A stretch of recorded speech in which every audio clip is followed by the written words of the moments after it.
আমরা বেঁধেছি কাশের গুচ্ছ, আমরা গেঁথেছি শেফালি মালা, নবীন ধানের মঞ্জুরি দিয়ে সাজিয়ে এনেছি ডালা।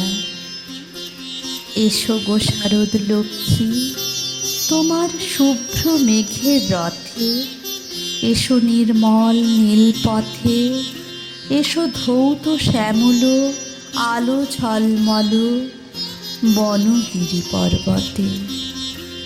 এসো মুকুটে পড়িয়া শ্বেত শতদল শীতল শিশির ঢালা, ঝরা মালতীর ফুলে আসন বিছানো নিভৃত কুঞ্জে, ভরা গঙ্গার কূলে ফিরিছে মরার ডানা পাতিবারে তোমার চরণ মূলে। গুঞ্জরো তান তুলিও তোমার সোনার বীণার তারে, মৃদু মধু ঝঙ্কারে হাসি ঢালা সুর গলিয়া পড়িবে ক্ষণিক অশ্রুধারে। রহিয়া রহিয়া যে পরশমণি ঝলকে আলোক কোণে, পলকের তরে সকরুণ করে বুলাও বুলাও মনে। সোনা হয়ে যাক সকল ভাবনা, আধার হইবে আলো।